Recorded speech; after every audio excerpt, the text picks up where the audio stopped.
Pengenalan. Sistem pentadbiran di Malaysia didirikan berasaskan sistem demokrasi berparlimen dan raja perlembagaan. Sistem ini adalah bertunjukkan kepada doktrin pengasingan kuasa. Kemakmuran dan kestabilan negara banyak bergantung kepada sistem pentadbiran kerajaan yang memerintah negara itu sendiri. Struktur pentadbiran kerajaan merupakan warisan sistem pentadbiran British. Struktur pentadbiran di Malaysia terdiri daripada kerajaan persekutuan, kerajaan negeri, dan kerajaan tempatan. Kabinet.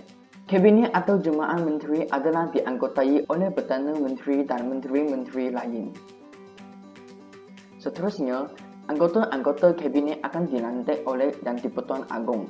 Yang di-Pertuan Agong akan terlebih dahulu melantik Perdana Menteri daripada anggota-anggota Dewan Rakyat menurut budi bicara baginda. Kemudiannya, Yang di-Pertuan Agong juga akan melantik menteri-menteri lain daripada anggota-anggota Dewan Rakyat atau Dewan Negara atas nasihat Perdana Menteri. Tugas-tugas Kabinet. Tugas-tugas Kabinet adalah mengubahkan dasar kerajaan, mentadbirkan kerajaan persekutuan mengikut bidang kuasa yang terdapat dalam senarai persekutuan dan memperincikan dasar-dasar umum yang dijalankan kepada rakyat. Seterusnya, Jabatan Perdana Menteri. Jabatan Perdana Menteri adalah jabatan yang paling penting antara semua kementerian dalam pentadbiran awam kerajaan persekutuan. Ia akan memastikan bahawa tadbir urus negara dijalankan dengan baik melalui agensi-agensi pusat dan agensi serta jabatan dalam setiap kementerian. Kementerian merupakan agensi pelaksana tertinggi kerajaan dan diketuai oleh seorang menteri dengan portfolionya. Kementerian juga bertanggungjawab di dalam mengubah dasar, merancang program dan melaksanakannya. Dan semua kementerian perlu membuat akaun kewangan tentang kementerian itu. Kementerian yang membuat dan menyimpan akaun kewangan sendiri adalah Kementerian Pertahanan, Kementerian Pendidikan, dan Kementerian Kesihatan.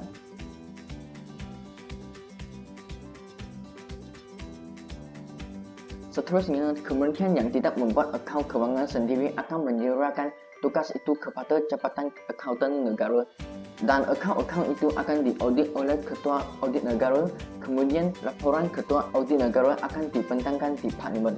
Seterusnya, Jabatan. Jabatan merupakan agensi kerajaan yang terletak di bawah pengawasan kementerian yang berkenaan. Sesebuah jabatan diketuai oleh seorang pengawal tadbir utama yang dipanggil pengarah.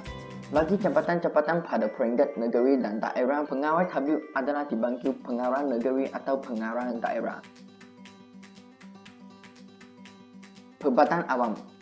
Perubatanan Awam merupakan badan khas yang menjalankan kegiatan berunsur perniagaan dan kerajaan mempunyai kepentingan ekuiti saham dalamnya. Perubatanan Awam juga dikenali sebagai Syarikat Berkaitan Kerajaan (GLC). Perubatanan awam terbagi kepada dua, iaitu Badan Berkanun dan Badan Bidang Berkanun. Seterusnya, Badan Berkanun adalah ditubuhkan di bawah atap Parlimen atau endaman Dewan Undangan Negeri. Contohnya, Lembaga Kemajuan Tanah Persekutuan Feodal (KWSP), Lembaga Kemajuan Terengganu Tengah ke Tengah, dan Badan Bidang Berkanun adalah ditubuh di bawah atap syarikat. Sebagai contoh, Petroleum Nasional Berhad Petronas, Perbadanan Industri Berat Malaysia (HICOM), dan Sistem Penerbangan Malaysia (MAS). Suruhanjaya. Suruhanjaya adalah badan yang bebas sifatnya daripada urusan politik dan dianggap sebagai berkecuali. Ia ditubuhkan untuk mentadbir hal-ehwal kepentingan awam dengan adil dan saksama. Seterusnya, Perlembagaan Persekutuan Malaysia telah memperuntukkan penubuhan 3 Suruhanjaya, iaitu Suruhanjaya Pilihan Raya, Suruhanjaya Perkhidmatan, dan Suruhanjaya Khas. Suruhanjaya Pilihan Raya. Suruhanjaya Pilihan Raya adalah ditubuhkan di bawah perkara 113 Fasa 1 Perlembagaan Persekutuan untuk memelihara, menyelia dan mengekalkan proses demokrasi negara melalui pilihan raya yang adil dan saksama.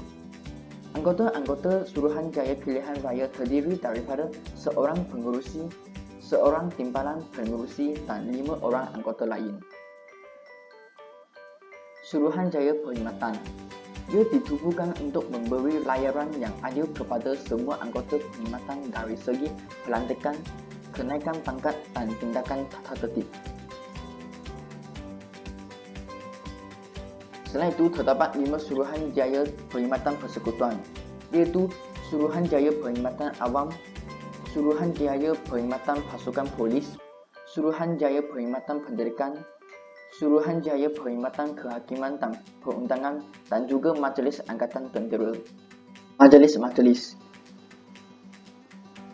Terdapat 2 jenis majlis yang ditubuhkan di dalam sistem kerajaan persekutuan, iaitu majlis yang ditubuhkan di bawah peruntukan perlembagaan dan majlis yang ditubuhkan untuk membantu melicingkan perjalanan jentera pentadbiran kerajaan. Majlis Raja-Raja. Majlis Raja-Raja adalah ditubuhkan pada tahun 1948 seiringi dengan pembentukan Persekutuan Tanah Melayu. Bidang kuasa Majlis Raja-Raja termasuk dalam perkara 38 Perlembagaan Persekutuan. Majlis Raja-Raja terdiri daripada 9 orang Raja Melayu dan 4 orang yang di-Pertuan Negeri. Pemangku Raja bagi negeri yang di-Pertuan Agong akan mewakili negeri baginda dalam Majlis Raja-Raja. Yang di-Pertuan Agong hanya menganggotai Majlis Raja-Raja pada hari kedua mesyuarat Majlis Raja-Raja dan sewaktu mempertimbangkan hal-hal agama Islam, amalan adat istiadat dan hal-hal berkaitan dengan keistimewaan, kedudukan, kemuliaan atau kebesaran Raja-Raja. Mesyuarat Majlis-Majlis Raja-Raja. Majlis Raja-Raja biasanya mengadakan mesyuarat 3 kali setahun. Setiap mesyuarat itu berlangsung selama 2 hari setiap kali. Sebelum mesyuarat itu, menteri-menteri besar dan ketua-ketua menteri bertemu untuk menyediakan kertas kerja yang akan dibincangkan dalam mesyuarat Majlis Raja-Raja. Tugas dan kuasa Majlis Raja-Raja. Majlis Raja-Raja berkuasa memilih atau memecat yang di-Pertuan Agong dan timbalan yang di-Pertuan Agong. Majlis Raja-Raja akan mempertimbangkan soal-soal dasar negara dan Majlis Raja-Raja juga berkuasa untuk mengampunkan, mengantungkan atau meringankan hukuman yang dikena terhadap yang di-Pertuan Agong atau Raja oleh Mahkamah Khas Raja-Raja. Seterusnya, Majlis Raja-Raja juga akan memberikan nasihat tentang pelantikan Ketua Audit Negara, Ketua Hakim Negara, Hakim-Hakim Mahkamah Persekutuan, Mahkamah Rakyat dan Mahkamah Tinggi. Hal ini juga, Majlis Raja-Raja juga akan memberi nasihat tentang pelantikan pengurusi dan anggota-anggota Suruhanjaya. Bidang kuasa Kerajaan Persekutuan dan Kerajaan Negeri. Jadual ke-9 dalam Perlembagaan Persekutuan telah menyatakan pembahagian kuasa yang jelas antara Kerajaan Persekutuan dan Kerajaan Negeri dan dibahagi kepada 3 senarai, iaitu Senarai Persekutuan, Senarai Negeri dan Senarai Bersama. Senarai Persekutuan.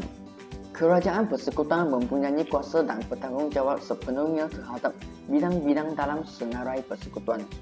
Dia mengandungi 27 bidang kuasa di antaranya hubungan luar, pertahanan dan kewangan. Manakala Senarai Negeri, Kerajaan Negeri mempunyai kuasa sahaja ke atasnya. Dia mengandungi 12 bidang kuasa di antaranya kanun tanah, perhutanan, pertanian dan juga pengurusan air. Dan Senarai Bersama. Senarai Bersama merupakan tanggungjawab bersama antara Kerajaan Persekutuan dan Kerajaan Negeri. Ia mengandungi 18 bidang kuasa di antaranya kebajikan masyarakat, beasiswa, perancangan bandar dan perlindungan binatang liar. dan mana-mana perkara yang tidak dinyatakan dalam mana-mana senarai akan menjadi tanggungjawab dan di bawah kuasa kerajaan negeri. Hal ini bermakna kerajaan negeri mempunyai kuasa bagi perundangan.